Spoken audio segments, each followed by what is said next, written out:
Welcome to On Behalf of, where I, Dara Kalima, the community poet, chat with folks who speak on behalf of their respective communities.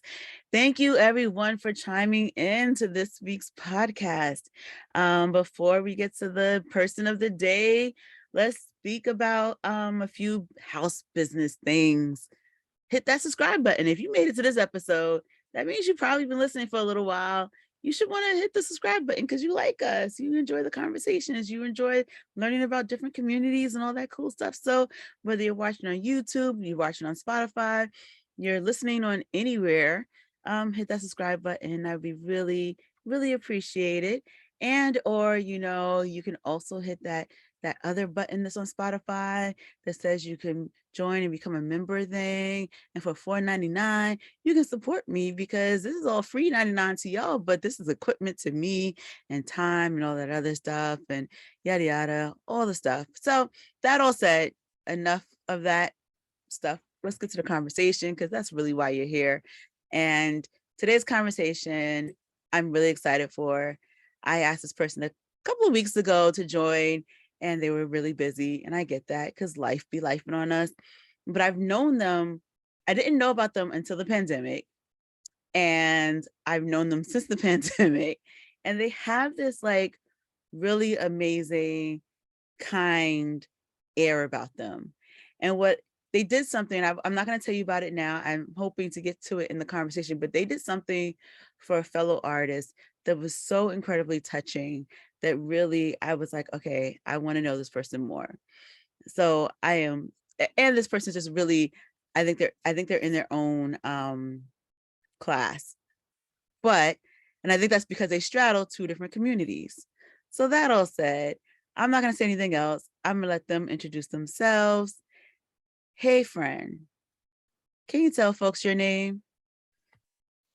Hello, everyone. My name is Balin Lusby. I go by TheGreatCigma when I'm on stage as a magician. So which one am I calling you today? You can call me Balin. Balin will suffice. Thank you. Hey, Balin. Hi. So what are your pronouns? He, him. Awesome. Hey, Balin. So tell folks about yourself. So I've been practicing magic since I was about 5 years old. And that's what this is. I'm a 2-time brain tumor survivor. I'm an author and a poet. And when I was a kid, I used to tell people I wanted to be a jack of all trades, and I like to think I accomplished that. I took up magic professionally or semi-professionally in high school, but I also went on through school and got my computer engineering degree. So yeah, I like to think I've earned the title by now of jack of all trades, or at least I think I have. That's the best quaint summary of myself I can give. I love it though. I the moment you started describing something, like, okay, now I definitely need to know more. I need to know more about all of it. So from one fellow jack of all trades to another, welcome to the show. I always tell people I'm a jack of all trades and the master of none. And then I go, wait, no, I technically have a master of one. Well, no, I have two. So I guess that makes me a master of a few, but either way, I'm a jack of several trades.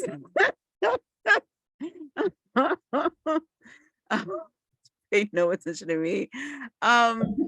So what communities are you part of? Do you rep?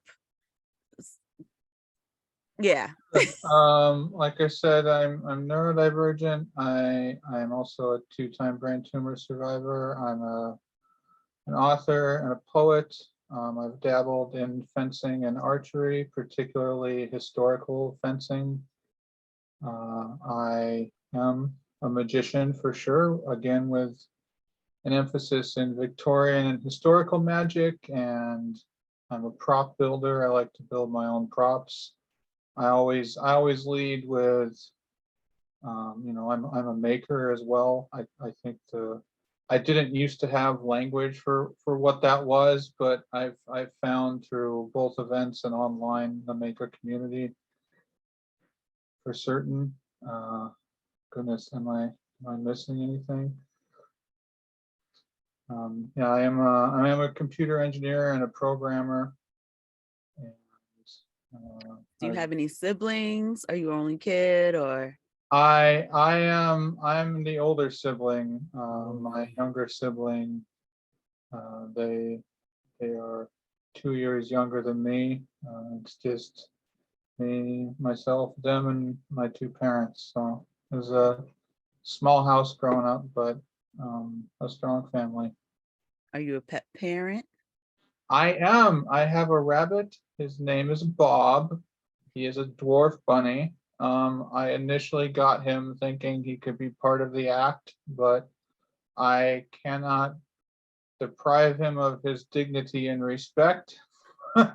So he currently owns half of my apartment. I love it.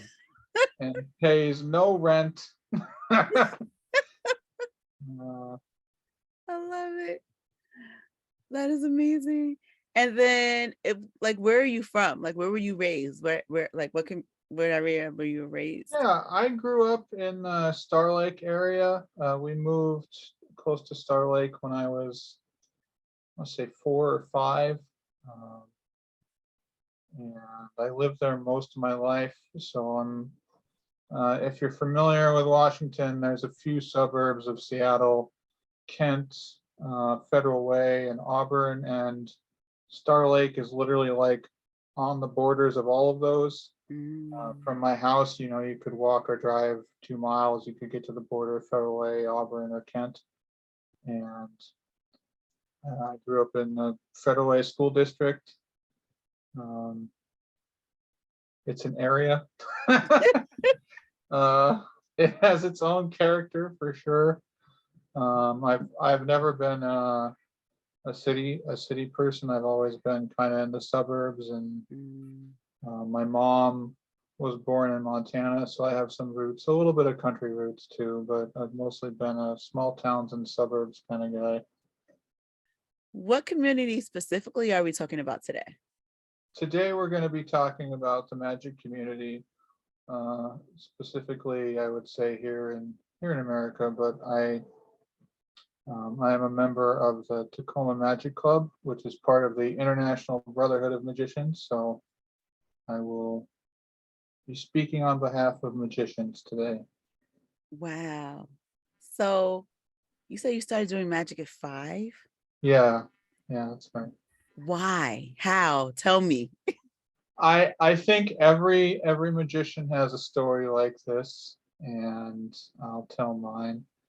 Uh, so my mother for a time and my father still worked at the SeaTac Airport Marriott, and there was a gentleman there by the name of Eduardo who was a magician.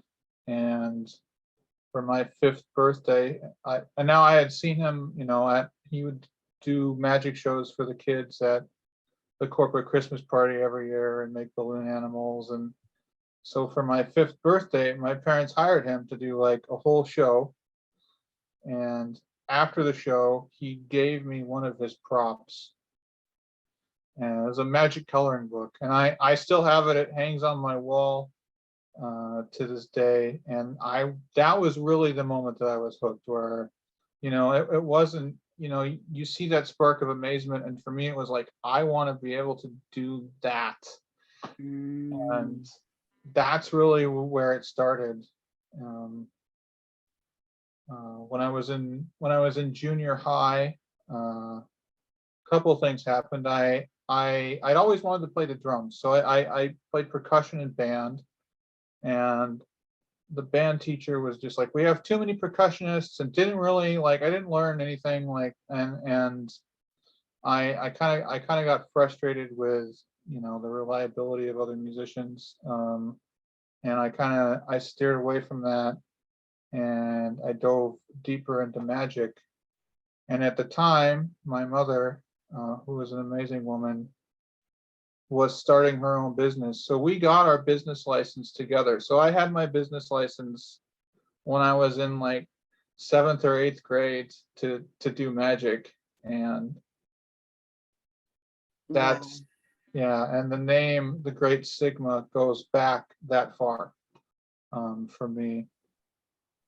So why the Great Sigma? Sigma is an anagram for magic.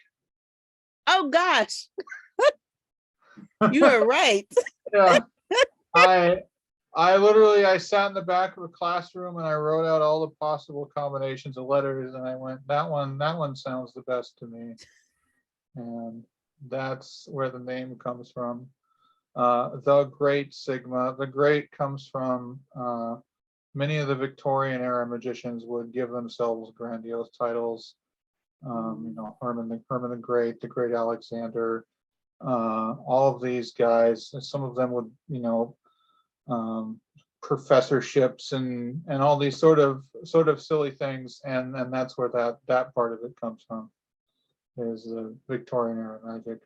So you said, and I wrote that down, you said you were drawn to historical and Victorian style magic. What are the differences? Like, I don't know anything about magic. I appreciate watching it.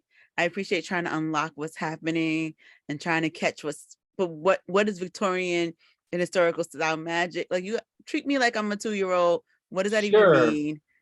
Right. So for me, I always thought I want to go back to the beginning and learn, and learn where the magic came from, so I can design my own magic based off of that rather than whatever's going on right now. And I'd always been like a Sherlock Holmes fan. I had I sort of fell accidentally into steampunk and Victorianism.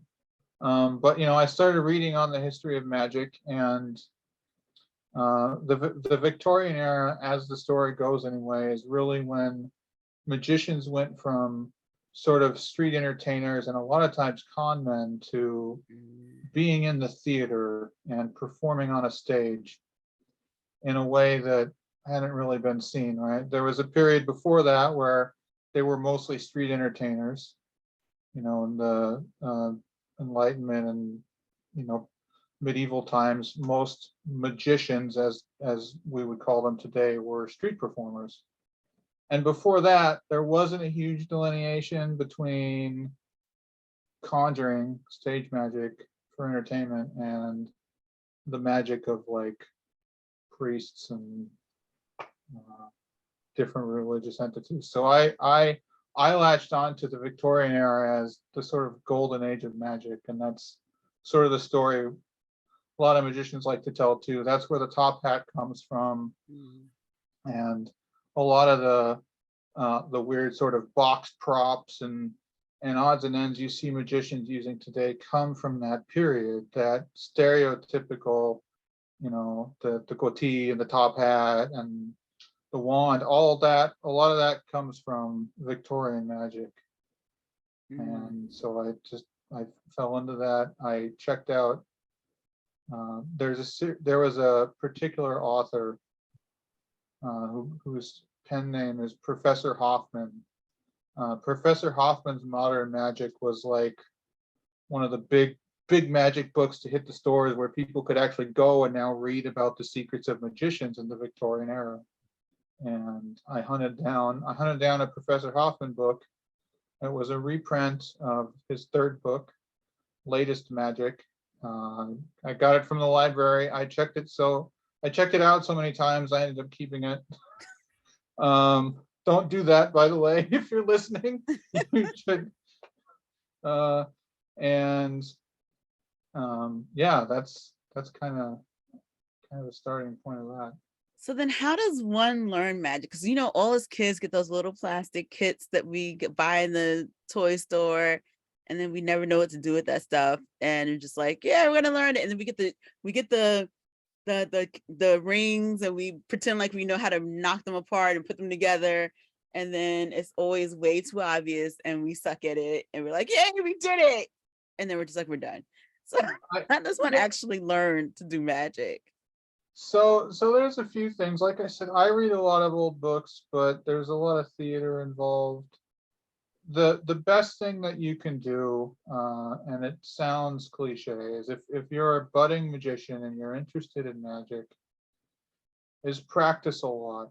It's very difficult, and and you're not, you're not. It's like anything else. You're not going to start out good, particularly in magic, where the root of magic is doing things in an abnormal way so it fools people. So a lot of the things you're doing are not things any normal person would think to do. So the likelihood that you're going to start doing magic and just instantly be good at it is somewhat preposterous, right? Because you're not doing anything that a normal human being would be equipped to do.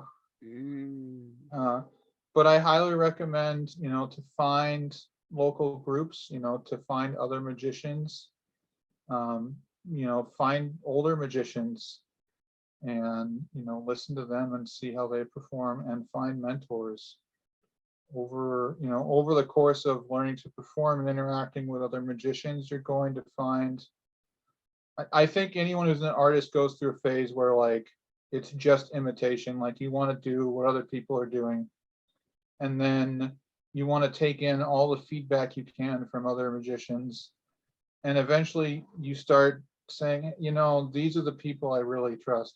These few people are the ones that I can go to and show something, and they're going to give me feedback that that's honest and helpful to me specifically.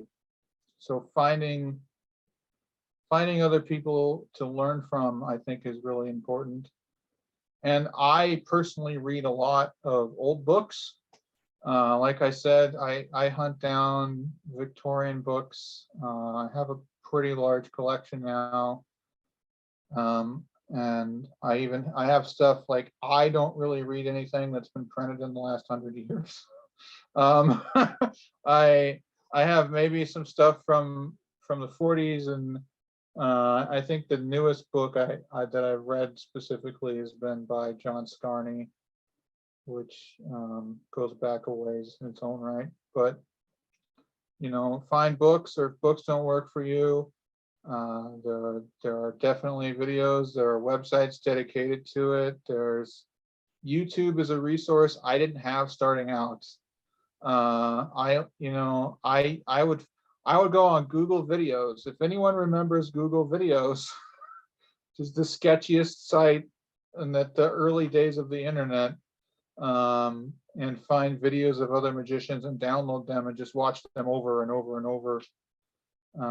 But now you have YouTube, and if you can't find an explainer video, you can probably find a video of someone not doing the trick very well. Learn from that. But those are all resources that are out there. There are magical societies and clubs everywhere. Society of American Magicians really spans the continent, and International Brotherhood of Magicians as well have different, they call them rings, but local clubs. That's also how I started. I found Tacoma Magic Club, which is like the closest club to me, and you know, find the older folks that know what they're doing, and you watch and you listen. I was going to ask you, so I'm assuming you have a mentor, or you had a mentor, or did you just watch people to learn from them? Like did you have a mentor? Let's start there. I did. There were a few people Okay. who mentored me over the years, and I'm very grateful for that. Our club presidents and vice president, like when I wanted to get into street performing, John Villarreal, who was on the board, like took me out to Pike Place Market, and I performed there. Wow, Pike Place. That's Yeah, wild. That's a busy place to be performing. yeah, it is. It is something That's got else. to be intimidating. Yeah, street performing is a different animal, and I've gotten away from it simply because you can make way more money doing private shows than you can on the street. At least I Mhm. found there are professional street performers who kill it and just rack in the cash. And I made a few bucks here and there, but like, it's a whole nother animal. It's like if anyone's ever played chess, it's a lot like speed chess. Like busking is like speed chess. You're like, all right, you turn them and burn them, you get through your act, you get the money, you get on to the next one, and you learn to read people really well. You learn to see, okay, once I get a crowd going, that's when you start getting the money. But building up that crowd and finding the one person that's gonna stop and stay and help you build that. Yeah. Yeah. So yeah, so Rick Anderson and was, I believe, is the president of the club, and he's a great. I mean, everyone in the club owes a lot to him. He's just been doing magic for so long and always teaching. My first love in magic really was cards, and a gentleman by the name of Steve Dobson is just a profound. He is a master. Like I said, I'm a jack of all trades, but he is a master of card magic, and he dedicated his life to it. And you listen, you shut up and listen, and you watch when he's talking. And I got to spend like a weekend with him, and we just did. We just worked on cards, and he's got a very he's very smooth. And I recently had the benefit of working with another man who is very close with Di Vernon. Di Vernon was God, my timeline's not very good, but going back to like mid 1900s, Di Vernon was very was huge, a huge card magician who brought back like historical texts, expert at the card table, and learn how to do the stuff the way it's meant to be done. So this gentleman's name was Howard Hamburg, and he had worked with Vernon. And so again, like I got to spend several sessions with him as well, and he's sharp. Like someone like Steve Dobson is a magician, but Howard's a card sharp. Like he is a magician, but like his styles of doing things are totally different, and these guys were hung out at the Magic Castle, and they knew people that are long dead but were big names in card magic, and 30s, 40s, 50s, 60s, before my time for sure. This is like, I have questions. I have a million questions. I'm really fascinated by this because one, for people who are just listening and who are not watching, I need to help paint a picture of what Balin looks like. So if you saw Wizard of Oz, and I don't know what the character's name is, but the gentleman who's gatekeeping at the door, who's in all green and has the top hat, this is what Balin is presenting us right now. He's got the jacket, it has all the gold trim on it, he's got the top hat going. Like, this is, if you just put that image in your head, because that's the look. It's a very magical look, and it is that I just want you, because he pointed to himself, but if you're listening, you don't have that image. So I want you to have at least some version of that image in your head, so kind of get an idea of where we're going. But I just wanted to backtrack to that because I realized you said this, but no one who's not watching will get that. So that's going to segue me to one question, but I have like other questions that are going to take us in other directions completely. But there's so many, and you're giving so much information. I'm just like, I want to hold on to all of this different stuff. So like, that's why I'm taking a lot of notes, because I want to make sure I get to some of these questions to me, because I will have a million things and I'll forget them and they just sort of fly away. And I don't think there's enough magic in the world to grab some of them back. So I've like been taking notes as you're speaking. But I see in your attire, you have these two medals around your chest. Are those like significant? These are, so These are from the Pacific Coast Association of Magicians, which is a regional group of magicians that really spans the entire Pacific Rim. The one of the first magic conventions I had the pleasure of attending was held at the SeaTac Airport Marriott. So through my connections, like I managed to go, because it's not, they're not, conventions aren't cheap, as I'm sure you know. And the gentleman running the convention, brought me in. I got to perform in the contests. That year, I took second place in junior close-up, and I hadn't managed to make it back to a convention until the pandemic because everything went virtual. So over the pandemic, I took silver in close-up with card magic, and I took gold in children's entertainment the following year. That's awesome. Yeah. Well, And congratulations. thank you. I I was like, think that's 2020 and 2021. that is awesome. I was like, we gotta at least, I was like, I know these are on your chat around your neck for a reason. I'm like, we gotta at least talk about what these are symbolizing. So congratulations. Look at you. We don't just have a magician, we have a magician.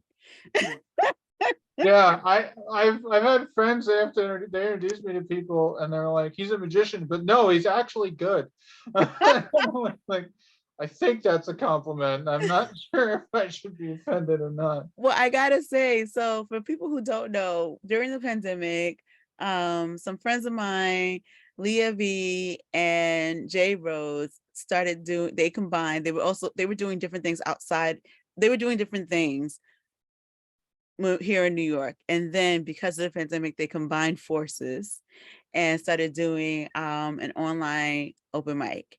And then Balin, more so, I don't know, I think Balin and the Great Cigma both show up to the open mics each time because he does two different types of performances for us.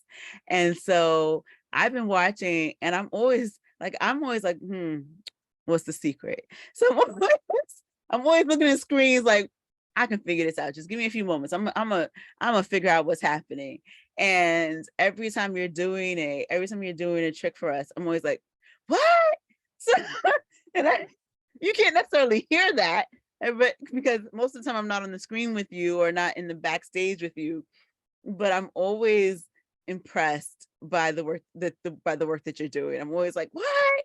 Because I'm a circus person, and so magic is part of the circus. So and it's the same story almost, like as you were talking about getting that coloring book, I still have the first program from the circus I went to. So Wow. like you're in my whole wheelhouse of like geekdom and fun, and I'm like, yeah. So as you're saying you won awards, I'm like, yeah. Like, it's okay. Anyway, that was one of my questions. You also said you are a poet, and I know you are a poet. I know you write these beautiful, often sad, but you write this beautiful poetry. Like you have this beautiful way of painting moments and images. And like just you create feeling whenever you start. So like you do these magic tricks, and then you do this other poetry that's like a whole different vibe. And I was curious, do the two crafts ever meet? Do they ever interact? For me, not really. And the reason is, kind of as you said, like when I'm performing magic, my focus is on bringing joy, and it's got a brighter side to it. And when I'm doing poetry, performance poetry, it's more about, you know, exploring pain in a way that's hopefully healing. At least it is for me, and I hope the audience gets a little bit of that as well, or at least sharing my own, either sharing my own sort of painful experiences or exploring shared trauma. And Mm. Okay. The tone is very different. Certainly the performance aspect of it, there is some overlap, and the writing aspect, there is some overlap, but the end product, for the most part, I keep separate just because the tones are so different for me. And the reason I engage with those two art forms are both totally different. Mm, Um, and I think, for me, magic kind of saved my life. Falling into magic when I was in junior high really saved my life, but writing poetry made it a lot better, mm. and was a lot more healing. So I found my joy in magic, and I find my healing in writing. That's beautiful. Okay. I was just curious because, what I, in the last during the pandemic, I decided to start writing about things I know about. And I mean, I know about activism, I know about pain, I know about what it means to be Black and be a woman. And I'm tired of that. So I started writing about the circus. I started using circus statements. And I mean, I don't know a lot about the circus, but I know more about circus history than your average person, but I don't know like the difference in types of tight ropes, or like I can see, I know the one that people are like the loose rope that people are now doing things, but that's not really, you don't really see that in the circus. You see that it's like more your sporty adventure people doing that versus the actual circus folks who are doing it on the tightrope, like whatever. Like I know that type of stuff, but like I don't know the title of that, the name of that, whatever. But I will talk about tightrope walking, or I'll talk about like acrobatics, and I used the dangling from the I don't remember what it's called anymore because I gotta look up stuff when I'm writing these things to be technically correct. But the one where they're using the cords to hang and do the cute pretty dancing. Like I've used that. Aerialist. Yes, thank Yeah. you. I've used that in like my poetry at times now. Or like I'm a crocheter. So I will talk about crocheting. I've used crocheting because of Leah V. I've written an erotic crocheting poem. Because I was like, well, let's play around and see what else I can do. I know about crocheting. I've been crocheting since I was a teenager. So, or actually not even a teenager, since I was a tween. So let's talk about some yarn. Yarn makes some knots. Okay. So I've been playing that way. So I was intrigued to see, like, is your magic ever seeping into your writing, or vice versa? But it's still like I get that those are different spaces and energies. So that's also very beautiful that that they serve those purposes for you. Um, yeah. So I think I had another question. So then similar question, but not. You mentioned that you are a two-time brain cancer survivor. Has that at all impacted, or has that has magic been like a good distraction for you, or has it impacted your ability to do it? Like, is there any connection or anything tying to that story? I'm just curious about Yeah, that. for certain. So to sort of understand the timeline, um, for my 6th birthday, my parents hired Eduardo the magician. I had I had just gotten out of the hospital at that time after brain surgery, and like that, that just the amount that impacts my health, like to this day, cannot at all be understated. I was diagnosed with a craniopharyngioma brain tumor. It is essentially it essentially destroys the hypothalamus and pituitary gland, which are the center of your brain that basically keeps you alive, number one, but also like this is where your energy comes from, this is where your metabolism comes from, this is where your growth hormone comes from, all of these things that you need to grow and develop and stay alive as a human being and have any energy, all of that was gone. And I magic just like it was something beautiful, and also something where I could have some control, and I could uh, be the man behind the curtain basically for once. And and school was tough, right? Because like I said, I had terrible metabolism, and this was like before the obesity epidemic, so I was bullied a lot. And with all the health issues just comes everything that most people take for granted on a daily basis. It becomes difficult.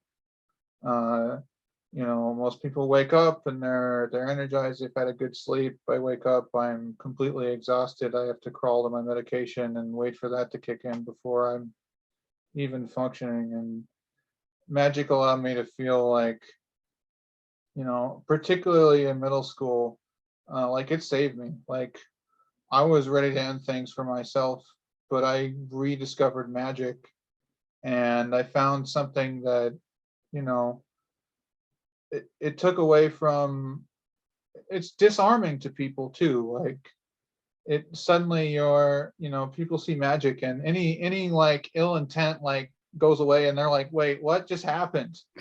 Um and it was a way to empower myself, and a way to find joy and spark joy for others. So Mm.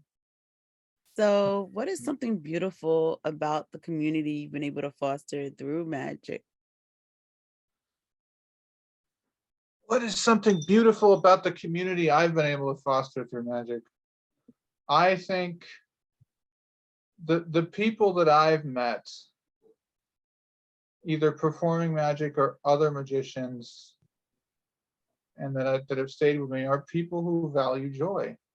Mm, And finding people who value joy and actively seek it out, like those are people that you want around, because they're people that, we all go through struggles, but at the end of the day, we can relax, and we can be happy, and just enjoy ourselves. And I've found so many people who, even now during, got the past quite a while now, some of the darker times we've seen, um, we're still out there either as performers, or, most of the people I found are artists in their own right, like bringing joy to people and sharing joy in a way that, um, is really only possible in performing arts, I think.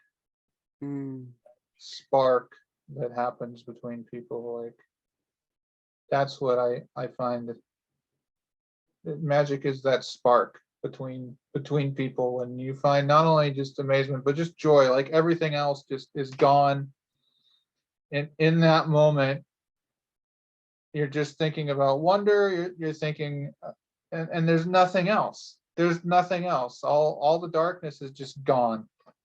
mm, And mm. That's the whole that is, and it's so true. Just about any of the performing arts or any of the arts community, like there's something just beautiful about, just like I come from a theater background, and just that when we're all doing a show together, it's like it's just family. It's instant family, and it's there's a yeah. I'm sitting here going the whole time because I get it. I get it. I miss it because I miss the in person part of that. But oh, it's so yeah. hard. And I, because of my health, and I can't really go back Mm, to in person until things are like safe for me. yeah. And I'm mostly children's and family entertainer, so also safe for the kids. But and finding community again in the pandemic was really important too. And finding you and J Rose and Leah V and all these people, all the events that went online, the Pacific Coast Association of Magicians putting their convention online. Those communities that, um, the leaders in those communities stepped up and made it happen, when it seemed impossible. Like having those communities is like there are no words. There are no words for what having those communities has done. And performing artists finding ways to do the things that they do under impossible circumstances has been, it's been a challenge for me personally, and a spectacle for me seeing other people do it. And I found for me, magic wasn't as rewarding online as it was in person. I do magic a lot for that in-person interaction. Uh, but I found that at a good curated event, like poetry is pretty darn good online. And so I kind of fell back into that as my art. But Oh, we love it. In virtual voices, whichever version of you shows up, we enjoy it. I can tell you that. Because it's just having you there is a treat. Seeing you there is a treat. You you've been a real gift to the community, and that's just me speaking. I'm only there like every now and then host, but I love seeing you there. So speaking about that, this is maybe not the happiest moment, but I was hinting at the beginning that you did something very beautiful. And I don't know that I actually ever saw this person, but there was a poet who we lost during that time, and he was a big part of Virtual Voices. I think he'd been a feature, and you did a special, um, tell people about it, because I don't want to put words to whatever it was, but I thought it was very yeah, touching, and I thought that was beautiful. So I just wanted to wanted to talk about that a little bit. so this gentleman, his stage name or his nickname was Shamello. And he passed away. I don't know how he passed away, but he had been on some Virtual Voices episodes, and he, like I said, he was just one of those guys that it wasn't poetry like mine. Like, it was, he just had the spark, and he was a joy to be around. And we lost him, and I decided, in the magic community, we have something called the broken wand ceremony. um, I I couldn't tell you the origin off the top of my head, um, but it goes back quite a while, and I adapted that for him. As a writer, we had a broken pen instead, and yeah, there's and for magicians, if a magician passes away, usually someone from the IBM who knows the family will ask them if they want the ceremony, and they'll come and do it at the memorial. Mm. Um, and yeah, I put that together for him. I rewrote the broken wand for a poetry aspect, but uh, yeah, that was that was a tough time. Um, I'm not gonna lie. Yeah. And props to anyone who's done more than one broken wand ceremony, because that wasn't easy. It's there is an article I read talking about it, and they're like, all right, you make sure you practice all the words ahead of time, because you don't want to stumble. You make sure that whatever you're using for the broken wand actually, like, there's all these logistical things you have to think about, like, while you're, like, under the weight of a memorial service. And um yeah, props to anyone who's done more than one, because it was um it was tough. Well, not knowing about the broken wand ceremony, I I didn't really, I think I had seen his name, but I had not been there for his feature. I had not really known who he was. But you doing that was so beautiful to me, and it was just like, man, this is what the community is about. Like, that's like you really was.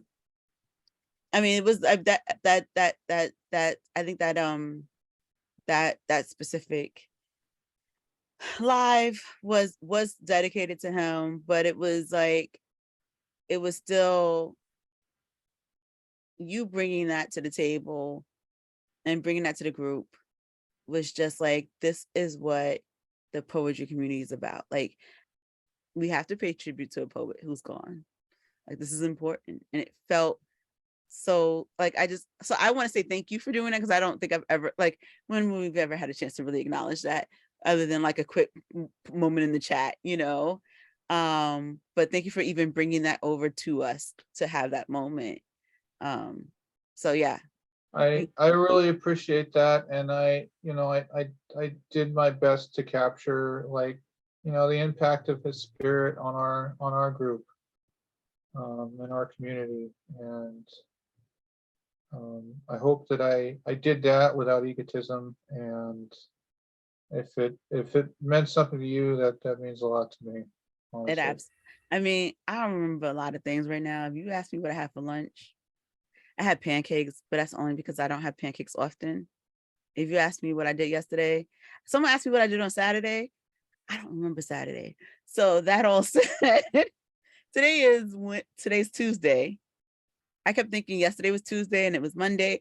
So I'm telling you, I say all of this, Balin, so that you understand that for me to remember that, it is a big deal. It had a lasting impact. So I just want you to know that. So I'm not just saying it like, oh yeah, that's the thing you did. No. I don't have a lot of things in my head right now. So a lot of things just been falling out. I'm trying to find them. They may be gone. The marbles done marbled away. But that stayed with me. So I want you to know how impactful that was. And I thank you for honoring him and sharing so much part of your own other community with us. Because that was big. And I think that was like, I mean, I've been seeing you forever, but that made you stand out even more in such a touching, compassionate way. Like, we love you. I love you for just being on the show. I mean, being in the show and sharing the space, and that's great. But that was like something really, that was different. And I'm glad you're here so that I have the opportunity to tell you that was really so important. So is there a unique fact about your community that you can share? Specifically about magicians, man. It is by far the most unique group. I guess, this is hard to pick. How do I represent it? I'll go with Pop Hayden's quote that magic is the world's second oldest profession. Um, but that magic has been around pretty much forever, and I think there's something unique in that it is an art form that is meant to deceive, but to do it in a way that brings people joy, and it's developed into that over many years of deception for nefarious means, but it's become deception as an art form, and I don't think hardly anything else compares to it in that respect. Interesting. Okay. That's cool. So I did have a question that kept popping into my head multiple times, so it means I have to ask it. So I realized there's a lot of musicians who are math science people. And I don't know why it makes sense, but it makes sense. So is there some type of, and like, a lot of people in theater work in nonprofits. So is there a trend in like career that you see your fellow musicians sort of falling into, or are they just all over the place? They're kind of all over the place, but I going back to the Victorian guys. For me, like, I'm an engineer, Mm. and if you open up one of these Victorian books, It's a lot of, they're all, it's very prop centric, and they're all engineering drawings. They're Mm. all written in that, very flowery Victorian, throwing the big words in there just to make it that way. But they're also very technical. Mm. And a lot of these guys like Robert Houdin or Robert Houdin, who was one of the first great magicians to bring things to the stage that way, was a clockmaker. And then when I say clockmaker, you can think like mechanical engineer to the nth degree, like Mm. automata and all of these things. Alexander Herman was a doctor, a physician. Now, bear in mind, medicine has changed quite a bit since the Victorian times, but these were intelligent, well-educated people, and a lot of the engineering aspect for me is kind of why I latched onto Victorian magic, because it's like, okay, cool, this is something that I like. And a lot of magicians are fairly technical people, oftentimes, simply by virtue of the fact that magic is a technical art, but also like if you're going to run a business these days, like you gotta, you kind of got to be a web developer and into marketing, and like got to do all this stuff that the average Joe, like, we've all gotten more technical over the years as technology's advanced, but like I'm sure you got to know stuff that the average person probably doesn't either.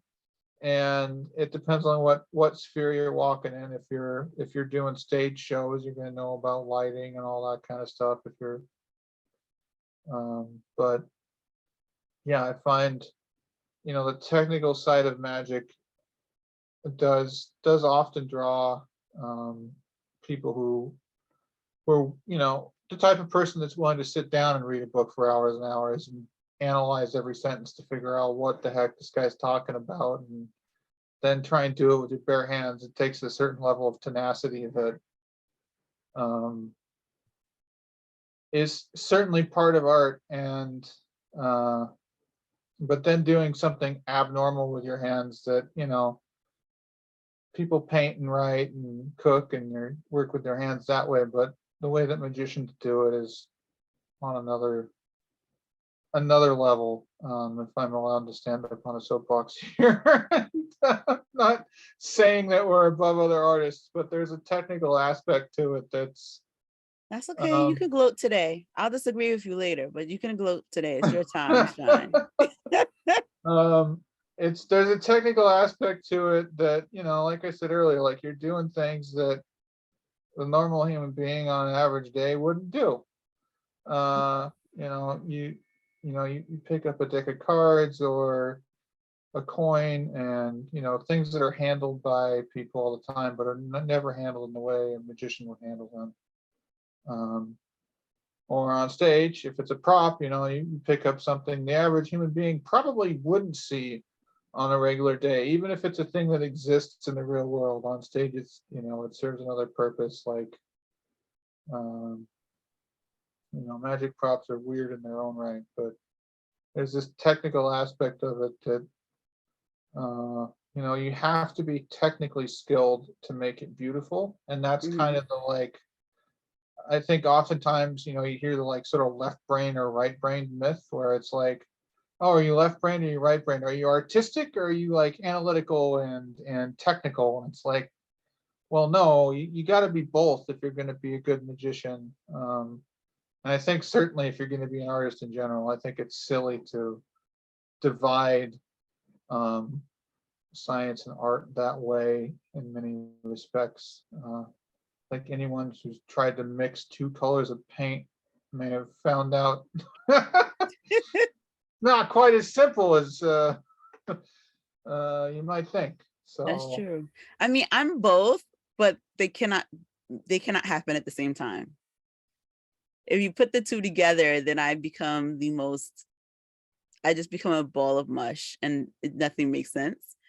Like I used to be a math tutor, but like you asked me to do word problems. I am not helping you. This is why I don't do my own taxes. Why? Because taxes are one giant word problem. Those things don't, it just does not compute in my head. But if you give me numbers, because I spend half of my day in Excel spreadsheets. That's all. What did I do today? Excel spreadsheets. Most of my day was Excel spreadsheets. And then there were some emails and words and like editing documents. And I can do that. But you do not put the two together, because then I'm like, no. They don't work together. Words and numbers. That's when I shut down, because now you're asking two sides of the brain to happen at the same time. It's like patting your stomach and rubbing your belly at the same time. Don't have Yeah, patting your stomach and rubbing your belly. What did I just say? right, yeah, and that is something that makes magic, quite unique. Like there's the theater, there's like the theater element to it, and you're doing the theater, but while you're doing the theater, you're also secretly operating a device, or you're setting up something that's going to come up for something you're going to do 10 minutes from now. And like there's a technical aspect to it that you have to be able to multitask, and you have to be able to multitask in a way that people don't notice you're multitasking. And that's part of what makes it magic is like you don't see what's going on behind the scenes, in air quotes, because but yet what's going on behind the scenes is actually happening right in front of you. And being able to to gesture and talk with one hand while operating a device, or something with the other hand, is like part and parcel of magic. And it's literally like it's not a natural thing to do. And that's where that, like, just the tenacity and the practice comes in. You just do it over and over and over, and it becomes natural. And if you see guys like Penn and Teller or Lance Burton on stage doing a show, and they look so relaxed, you might be afraid that they're going to fall asleep. And that's because they've been doing it so much, like so much practice over so many years, that they can make it look incredibly easy and relaxing. But under the hood, it's incredibly technical, and at times physically demanding, if not mentally taxing. And that practice just makes it easier and easier. The more you do it, the better you get, and the less you have to think about it. Um, it's it's muscle memory, yeah, but there's an element of, like, the whole thing becomes muscle memory. The way that if you memorize a poem, you can just go into it. And this is the way you memorize how you move your hands, how you move the cards, what you're talking about, how the pattern, how the speech lines up with all those movements, and how you do the misdirection, how you get people to laugh, and how um, and how you take advantage of that offbeat, that laughter, to prep something else. That's all. It's Yeah, all a big machine. you just, yeah, you just made me really anxious with that description. So,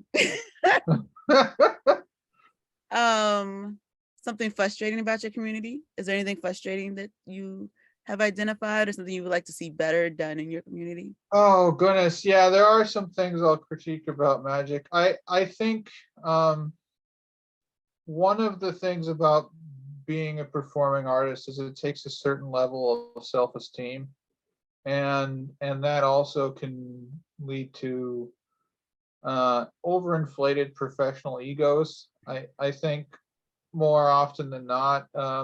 And it's difficult, right? You're a performing artist, and you want the attention, right? And I think sometimes it's good to take the ego out of it as much as you can. And uh, I think that's the thing, that, like, when you're working in community with other magicians, you try and take the ego out of it as much as you can.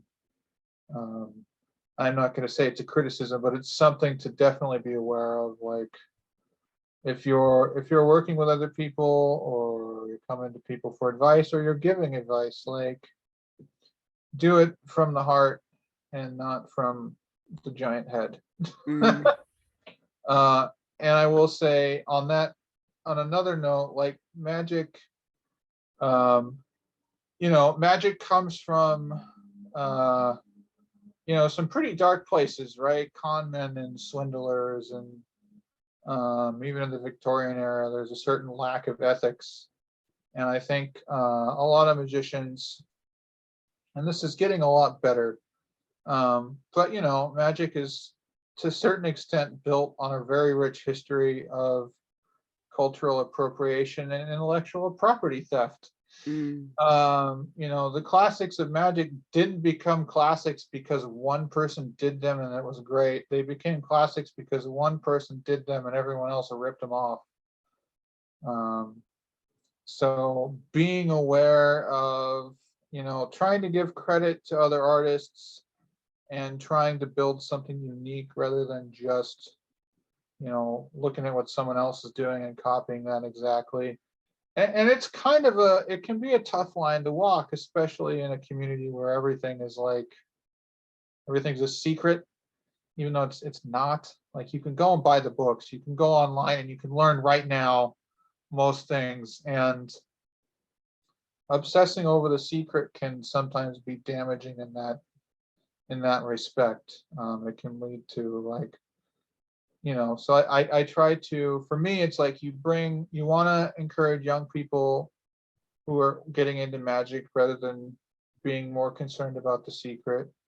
And in your performances, for me, you're not, this is my own internalized standard. I don't want to project it on anyone else, but for me, I don't feel like a true magician unless, like, I built the prop myself and I designed the effect. And if I took the method from somewhere else, I want to have innovated it. Or if I came up with it, I want it to be something that I discovered myself. Uh, and so you toe that line.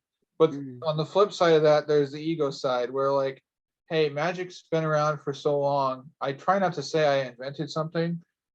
I frequently try to say I discovered something, like I've discovered this. It doesn't mean I'm the first person to have done this. mhm. Um, and maybe discovered is not the right word. That's word's abused a little bit, but like I've come across this in my work, rather than like, I am the one true source of this thing that I came up with a deck of playing cards, which have been around since.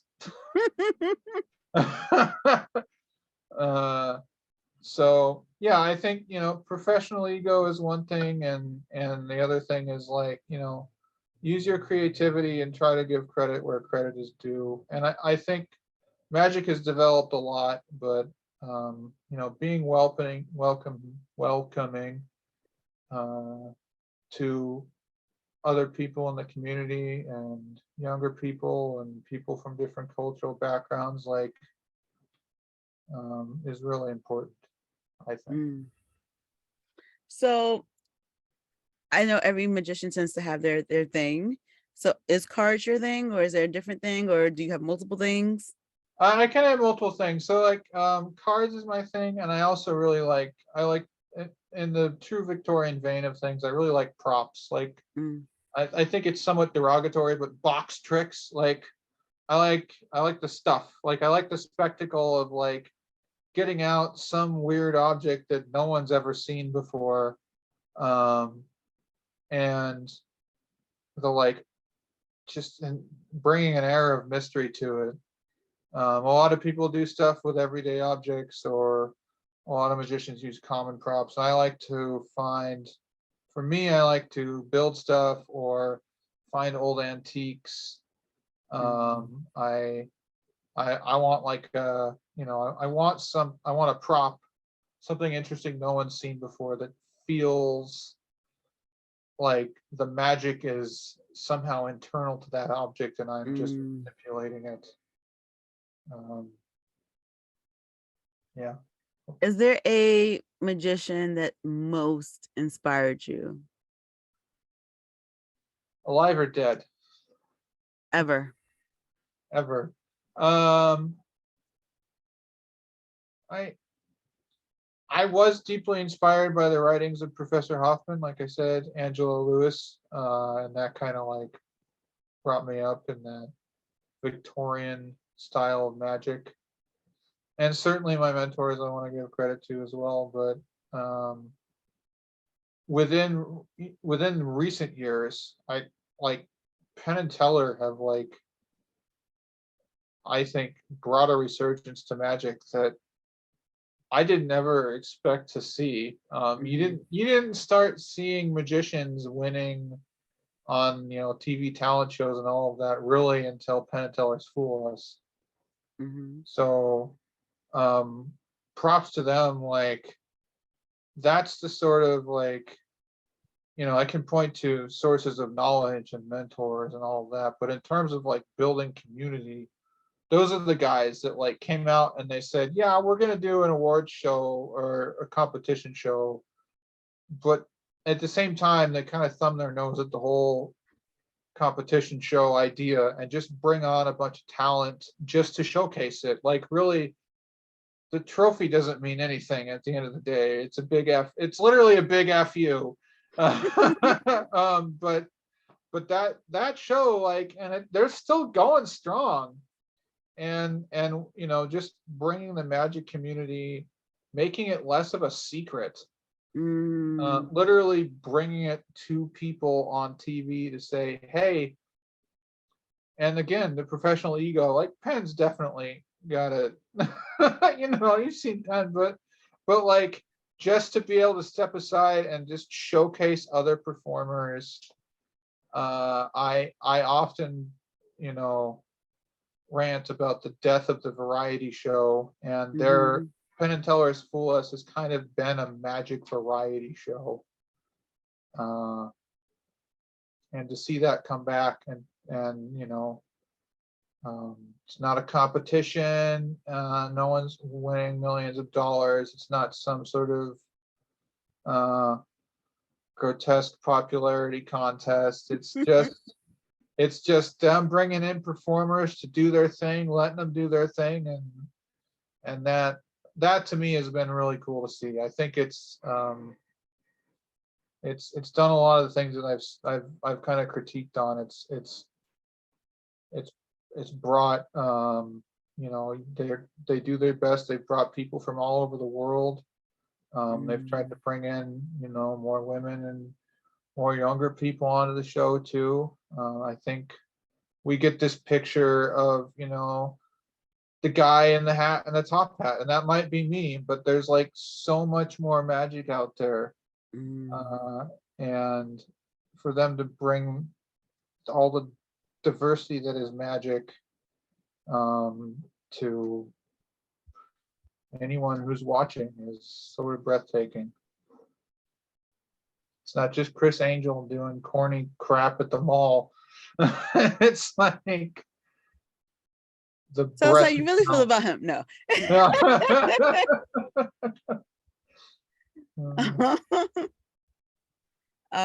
Yeah, that's I'm not familiar with this, but that is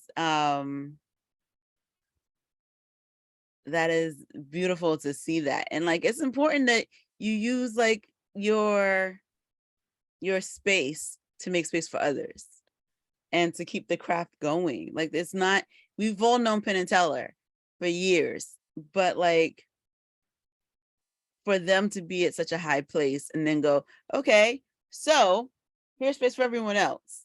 And not just everyone who looks like us, but here's space for everyone. That is Yeah. huge.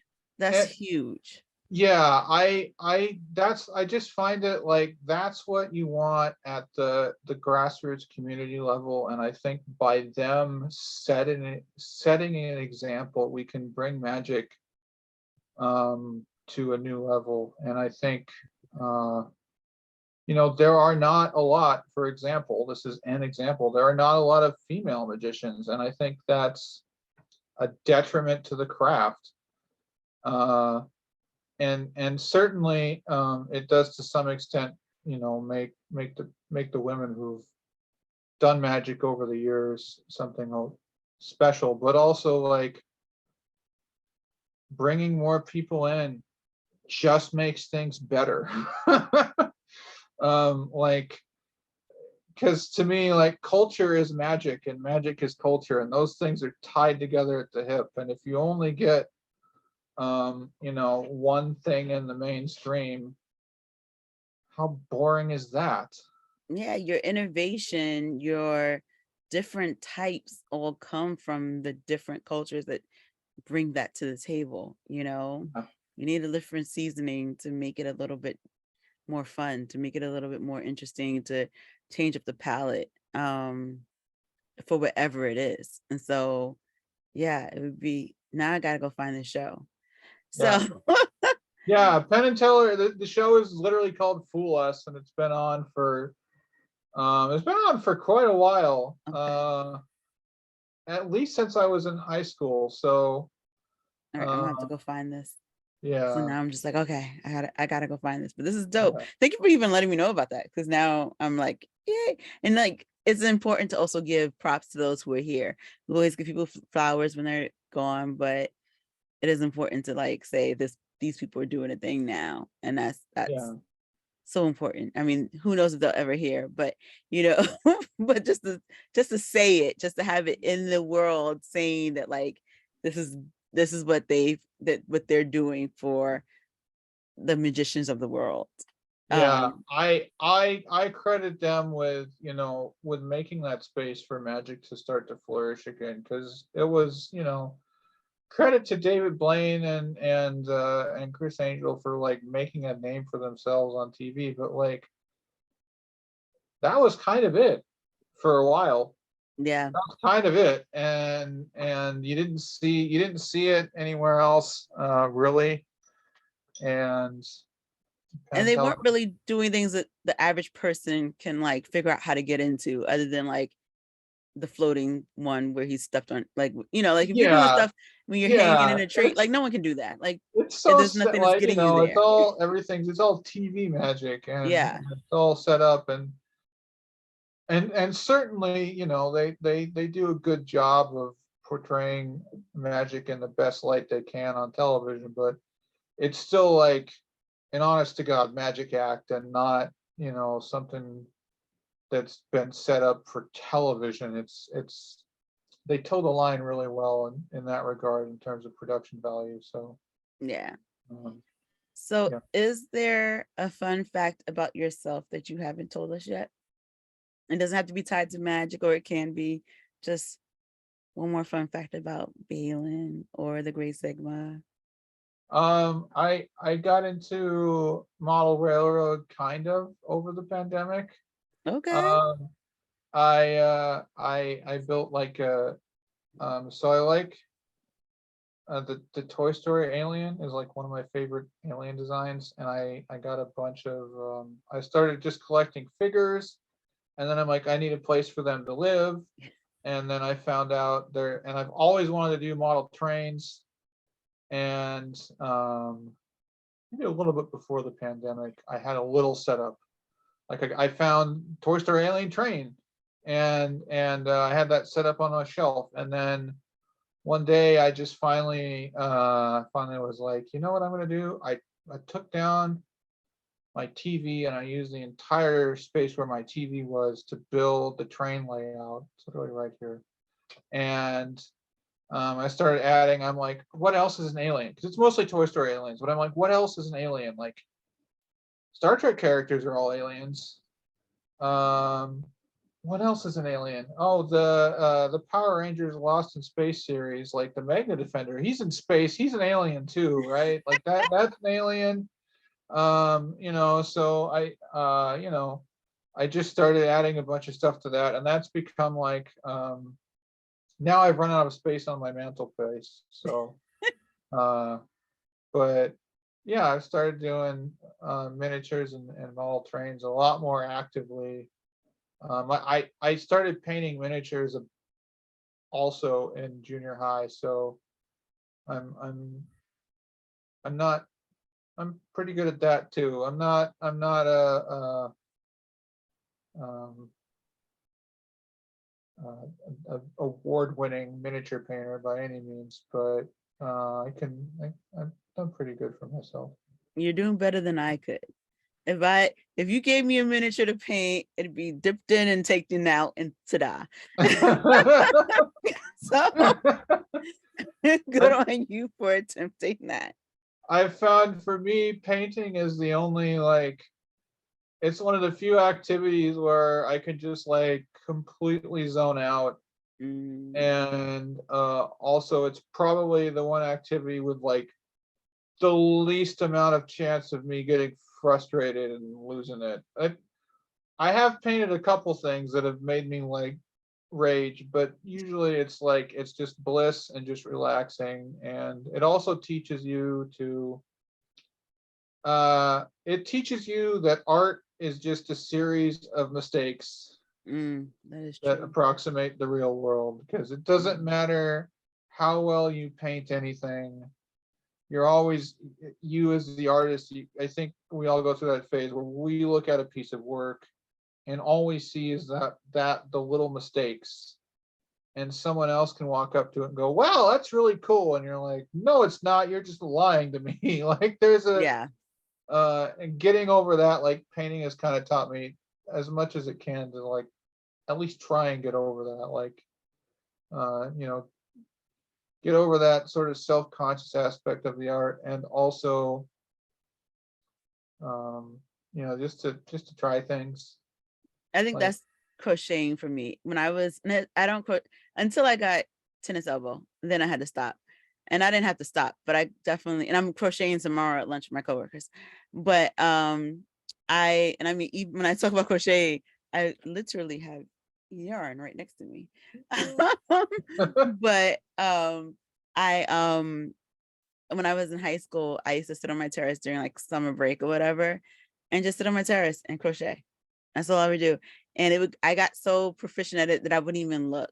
I would just zone out and start and would make it through the line and flip it around and keep going. And that would be the thing it would be the one thing that I could do and completely zone out and not even, but it was very peaceful. Not so much anymore. It's not as peaceful as it was anymore. And again, I end up with tennis elbow. And I didn't even realize I had tennis elbow. This crazy thing, I went to the doctor and I'm sitting there crocheting, waiting for her. And I'm making everyone scarves for Christmas because I had no money. And the doctor, I'm like, yeah, so my arm hurts right here. It is not connecting in my head at all. The thing I'm doing in the doctor's office is the thing creating this pain in my arm. Yeah, it was brilliant. So unfortunately, I think we've covered all my questions, which is crazy, but it's been great conversing with you today. So 2 last questions. One, how do we support your community? just don't don't be a heckler, but also support live and performing arts however you can. It's been a tough time for all of us. A lot of people have had to make difficult decisions. Whether it's, for me, I've had to mostly just do some virtual stuff. Other people have had to pause on performing or just now gearing up on performing. And support your local performing arts. And if you want to get into magic, um, I certainly hope that there is a local, or at least semi-local, magic club, and that they're open to having you. They definitely should be. And if you're interested, come to a meeting or find a virtual meeting. There's certainly both going on. Awesome. And then that was the community, but then how do we support you, Balin, the Great Sigma? Hey, so I am a professional magician. Due to COVID restrictions, I have not been taking live shows, but uh, you can find me online.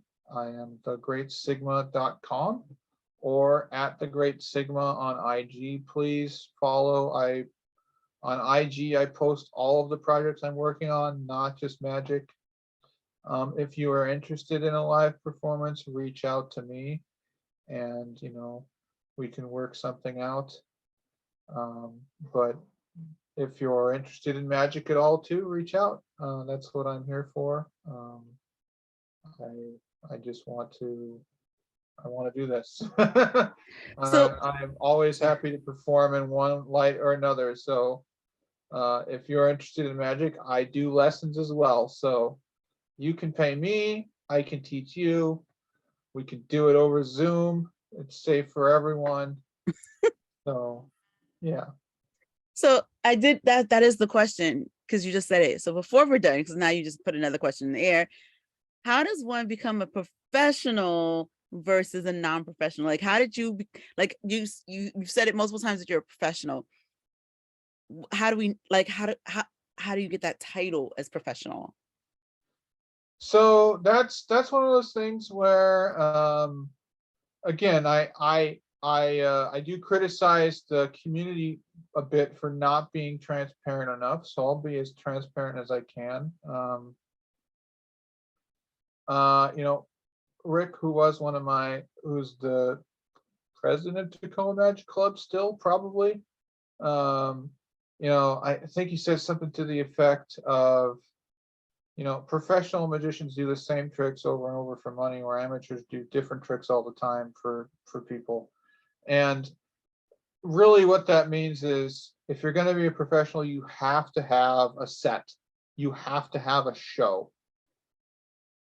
So developing a show that you can do time and time again, reliably, with minimal mistakes, and that's kind of one step. And then step two is like taking the leap. It's really hard. That's something that's, a lot of magicians aren't transparent about, like, well, how much do you charge? How much there's, and, feeling that out and finding your space can be very difficult. And you kind of have to plow ahead, to be honest. Like, if you've developed your show and you've been doing it for people and you're really confident in it, eventually someone's going to tell you, like, someone's going to say, hey, you really need to be charging for this.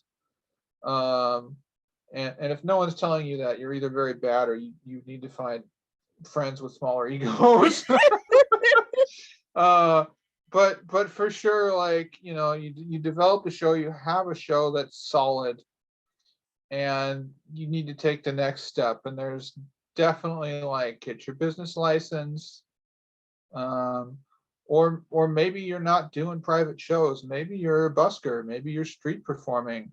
And we're very fortunate here in the U.S. Like, that's a protected First Amendment right. You can go out on anywhere public and do your show, and for tips, because it's a freedom of expression. It's performing arts. But if you're just starting out and you're like, I kind of feel like I want to do this for money, find community events and do your show, and, like, see how it goes. Because that's kind of, everyone uses the same dorky examples, like, go perform at a senior center. Don't limit yourself to just that, though. Find whatever. If you're interested in performing for kids, volunteer at an elementary school, volunteer at a kids summer camp.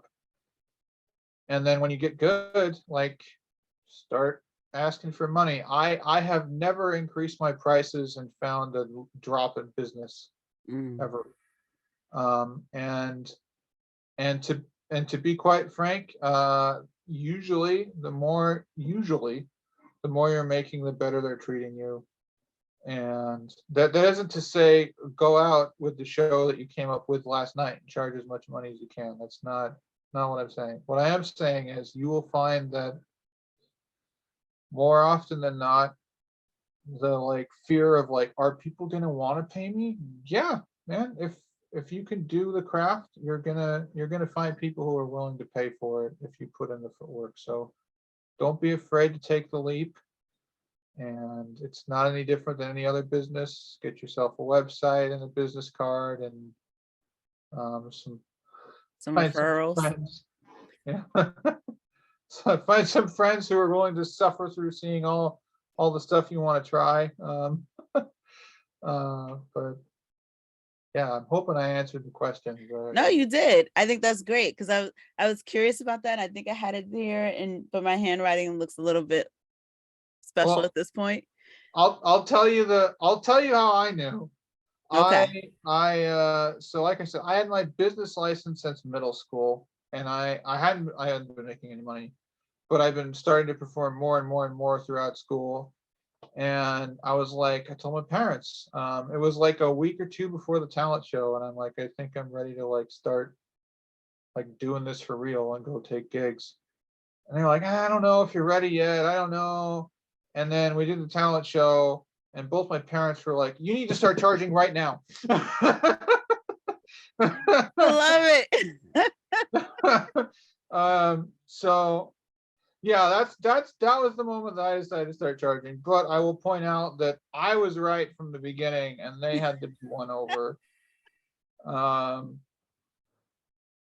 That's Take that for what you will. But yeah, man, I started out charging like $50 for a show. I don't think you could get me to walk out the door for $50 right now. If I've done magic for you for free, you've gotten a good deal. But yeah, for real, just you'll feel it out. And I wish the community would be more transparent about it. And I think part of it is people don't want, people have their own market share or whatever. I think that's dumb personally. I don't think it's that competitive. Like, I'm a part-timer, so maybe I'm wrong. There are people who do this full time, and just know that like there's space for you to start charging, and there are people who are hiring you. Like sometimes, yeah, the family like you don't have to be as good as everyone else. I think that's like everyone starts somewhere, and I think we oftentimes as artists trash on like well, you get what you pay for. But yeah, but maybe you paid a kid who was in high school to come do their first show. There's nothing wrong with that. So here's a question. I said we were done and we're continuing, but so Brandon Leak spoke to a group of us before at an event that I was hosting, and he was talking about, to some extent, the responsibility for if you are being paid, your responsibility to come correct, because it does have a ripple effect on others. So and I mean, Brandon Leak is a poet, and so he was talking about poets, and it is talking about like it's more like as we break into spaces, because poets, because of him, because of Amanda Gorman and other people. I mean, we've been making strides for a while now anyway, but the doors have been opening a little bit more because poetry is a little bit more in people's faces again. Like we've made these strides before. It got quiet. We're getting back there, but his point being that like for every time you don't charge properly. And it is true. This is something I've heard about from a lot of performers, period. And Yeah, people, old school performers and performers now, that by taking the freer gigs and such, that they've sort of ruined, like I've definitely heard it from musicians recently, that they've sort of ruined the pay scale for people, because one person would do it for free, and then it would hurt the person who's not doing it for free, or they may not be a great performer, so then the next person, they're like, yeah, we need to know that you're good, you're worth your money. So do you think there's anything to that point a little bit, that like even if they're new starting out and people are paying people do get what they pay for, no matter what, you're gonna yeah, pay somebody yeah. low, you're gonna get what you pay for. To some extent, if you're not paying Brandon Leak money, then you're not gonna get Brandon Leak. Let's be real about that. You're going to get Brendan Leaks. Right. You're going to get Yeah, some other yeah. version of that. So Yeah. so the question is, like, do you think though that a not so great magician who is may have an inflated ego, um, can have detriment to the other part of the community if they're getting paid? So I think that's true to a certain extent, that you as a performer have an ethical responsibility to promote the art the best that you can. That means you need to charge a fair price. You don't need to charge the highest possible price you can. And you shouldn't give, if you're good at something, you shouldn't give it away for free. And I think this is a two-way street between, I think this is, by and large, in general, society is more materialistic and are less likely to pay for art because we consume it for free. And I put free in air quotes because Mm-hmm. oftentimes there are advertisements and we are paying for art with our time, but I digress.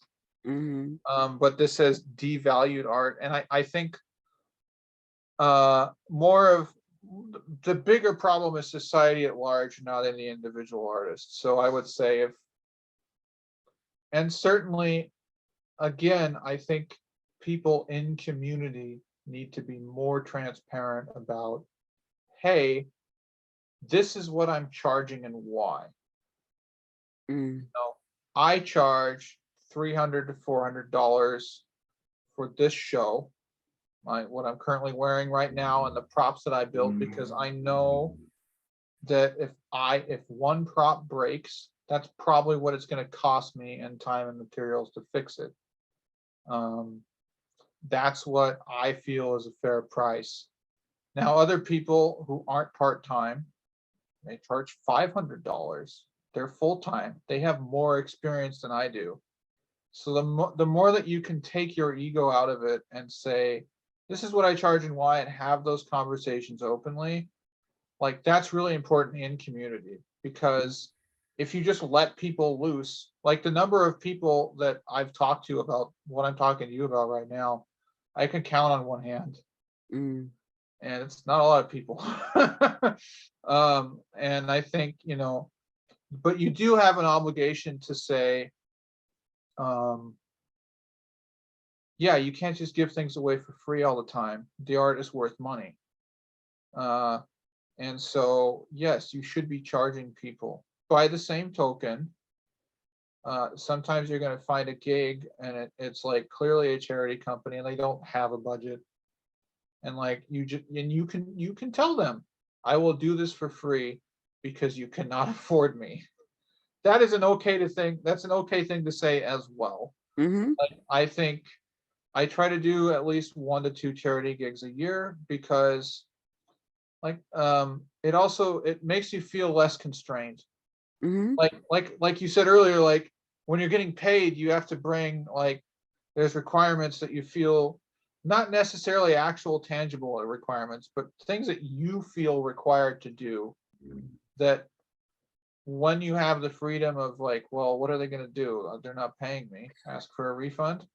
Um, you might actually find yourself doing better art, because none of us got into this for the money. If you got into this for the money, you're in the wrong business, man.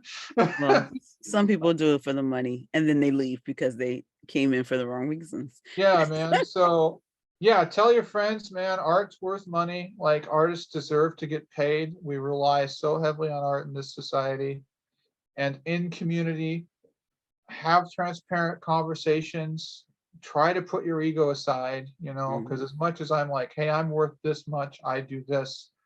Someone who's the same age as me could be charging more simply because they're full time and they have more experience and they're just better at it. And seeing someone who's more experienced at you than you are at your art can feel like shameful or like you feel bad, but you shouldn't. Right? All art, you wouldn't walk up to a kid who drew something with a crayon and go, God, your technique is terrible, this is garbage. You should be encouraging the art form and encouraging people to get better. And everyone should understand that all art has value, and that while that monetary value might not be equivalent, the value of doing art and performing art is, in my opinion, fairly constant. And I think in that note, I think we'll end the show there because I don't think there's anything else to say after that point. So thank you, Balin, for joining us on behalf of, for speaking to us on behalf of magicians. Thank you to everyone who's been listening today. Join us next time. Speak to y'all in 2 weeks. And